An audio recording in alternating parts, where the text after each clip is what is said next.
Assalamualaikum warahmatullahi wabarakatuh. Perkenalkan, saya Inayatus Sa'diyah dengan NIM 1262062010115 dari kelas 2B Pendidikan Islam Anak Usia Dini, Universitas Islam Negeri Sayyid Ali Rahmatullah. Saya di sini akan memenuhi tugas mata kuliah Dasar-Dasar Pendidikan dengan dosen pengampu Ibu Nanda Istiqomah, MPDI. Landasan komparatif dalam pendidikan Indonesia. Secara etimologis, pendidikan komparatif berasal dari kata pendidikan dan komparatif. Secara terminologis, yaitu pemaknaan secara utuh tentang aneka konsep. Secara historis, pendidikan komparatif sebagai suatu studi telah memiliki sejarah yang amat panjang. Sistem pendidikan di Indonesia adalah mengacu pada sistem pendidikan nasional yang merupakan sistem pendidikan yang akan membawa kemajuan dan perkembangan bangsa dan juga menjawab tantangan zaman yang selalu berubah. Hal ini sebagaimana visi dan misi sistem pendidikan nasional. Dengan visi terwujudnya sistem pendidikan sebagai peranata sosial yang kuat dan berwibawa untuk memberdayakan semua warga negara Indonesia berkembang menjadi manusia yang berkualitas sehingga mampu dan proaktif menjawab tantangan zaman yang selalu berubah.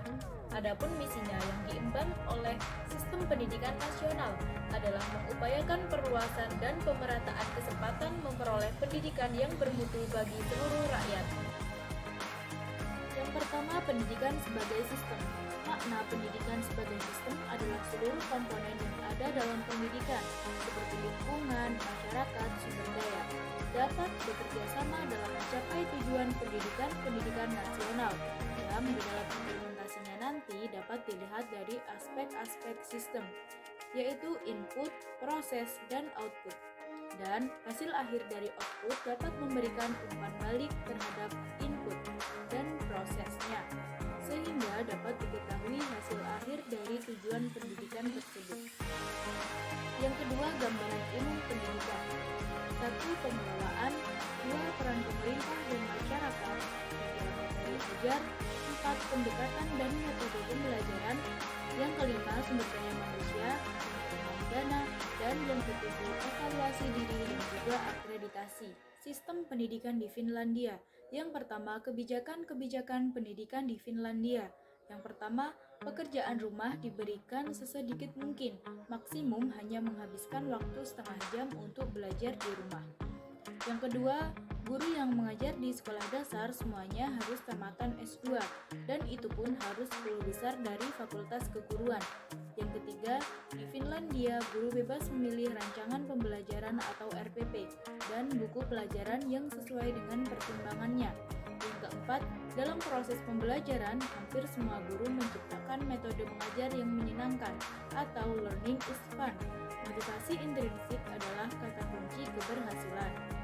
Yang kelima, dalam pengaturan kelas di Finlandia tidak ada pengkastaan kelas atau kelas khusus atau kelas dan kelas biasa, kelas reguler dan non-reguler atau sekolah bilingual.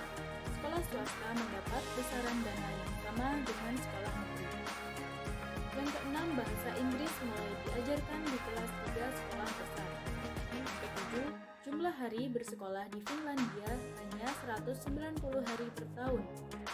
Yang kedelapan, jumlah hari libur 30 kali lebih banyak dibandingkan dengan Indonesia. Mereka berpandangan semakin banyak hari libur anak semakin pintar, dan selama libur tidak boleh ada pekerjaan rumah. Hal ini yang akan membuat libur sekolah tidak menyenangkan. Suasana belajar sangat santai karena banyak instruksi akan membuat anak tertekan. Selanjutnya, kurikulum pendidikan di Finlandia. Kurikulum pendidikan Finlandia tidak sepadat kurikulum yang diberlakukan di negara-negara lainnya, khususnya negara Asia. Anak-anak Finlandia menghabiskan waktu lebih sedikit di sekolah dibandingkan anak-anak di negara lain, dan istirahat sekolah juga lebih panjang, yakni 75 menit, dibandingkan dengan negara seperti Amerika yang membatasi waktu 30 menit untuk istirahat. Mereka juga diberikan tugas yang lebih sedikit. Selain itu, anak-anak Finlandia memulai pendidikan akademik di usia 7 tahun, berbeda dengan negara-negara yang lainnya yang memulai pendidikan akademik anak-anak di usia yang lebih muda. Selanjutnya, sistem pendidikan di Amerika. Karakteristik utama politik sistem pendidikan Amerika adalah menonjolnya desentralisasi. Pemerintah pusat sangat memberi otonomi seluas-luasnya kepada pemerintah di bawahnya, yaitu negara bagian dan pemerintah daerah atau distrik. Meskipun Amerika Serikat tidak mempunyai sistem pendidikan yang terpusat atau yang bersifat nasional, akan tetapi bukan berarti tidak ada rumusan tentang tujuan pendidikan yang berlaku secara nasional. Tujuan sistem pendidikan Amerika secara umum dirumuskan dalam 5 poin, yaitu yang pertama untuk mencapai kesatuan dalam keragaman, yang kedua untuk mengembangkan cita-cita dan praktek demokrasi, yang ketiga untuk membantu pengembangan individu, yang keempat untuk memperbaiki kondisi sosial masyarakat, yang kelima untuk mempercepat kemajuan nasional. Amerika mengembangkan visi dan misi pendidikan gratis bagi anak sekolah untuk masa 12 tahun pendidikan awal dan biayanya yang relatif murah untuk tingkat pendidikan tinggi. Yang pertama, manajemen pendidikan Amerika. Manajemen pendidikan di Amerika dikembangkan berdasarkan aspirasi dan kebutuhan masyarakat, negara bagian dan pemerintah daerah setempat. Hal ini dilakukan mengingat Amerika adalah negara dengan sistem desentralisasi. Tingkat nasional atau federal atau pusat dibentuk satu departemen, yaitu Departemen Pendidikan Federal. Jadi, meski dalam sistem pendidikan di Amerika, sekolah adalah tanggung jawab pemerintah lokal. Selanjutnya, pendanaan pendidikan Amerika. Sumber pendanaan pendidikan di Amerika, khususnya pendidikan dasar dan menengah yang lebih dikenal dengan public schools, berasal dari anggaran pemerintah pusat atau federal, anggaran pemerintah negara bagian, dan anggaran pemerintah daerah. Selanjutnya, kurikulum pendidikan di Amerika.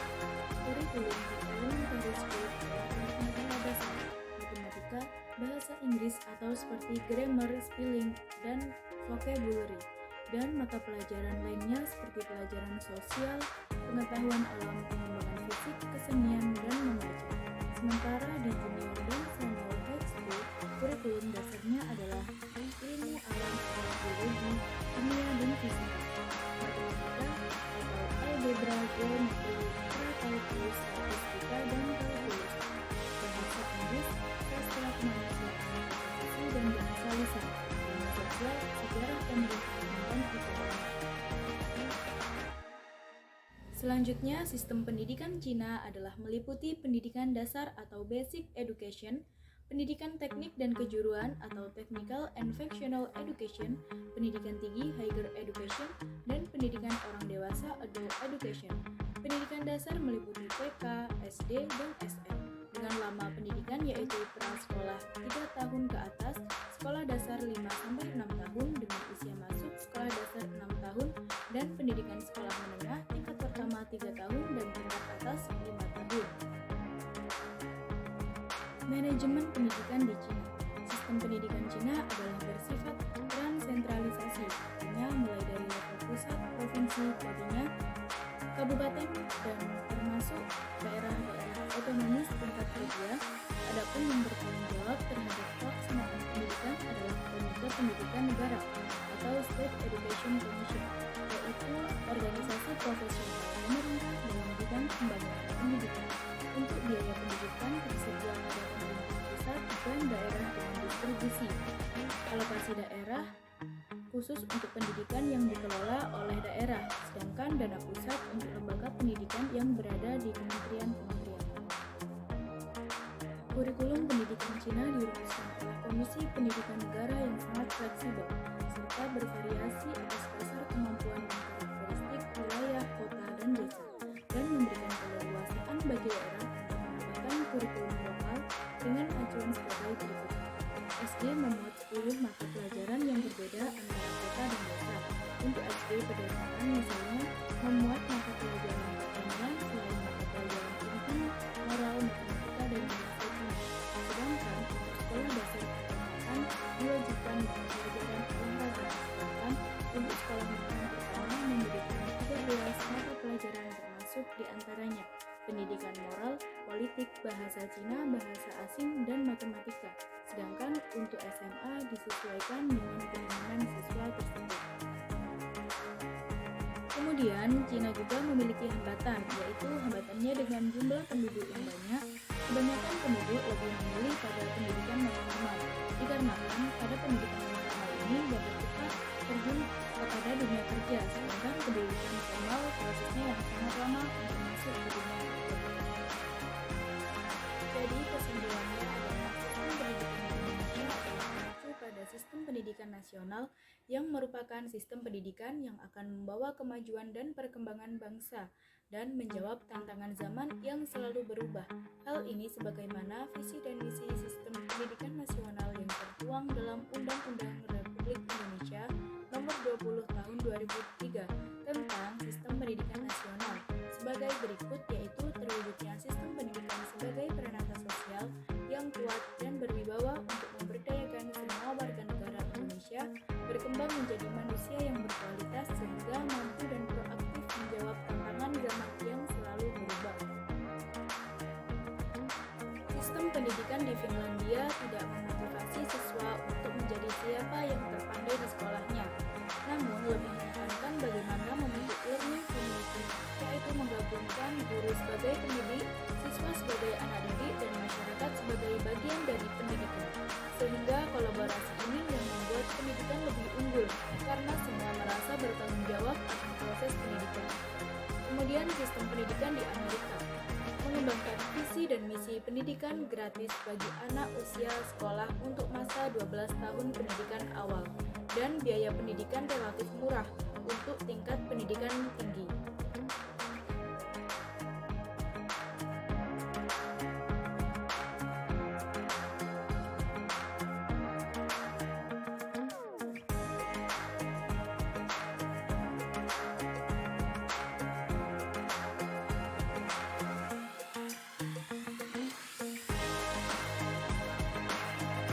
Demikian presentasi dari saya, kurang lebihnya mohon maaf.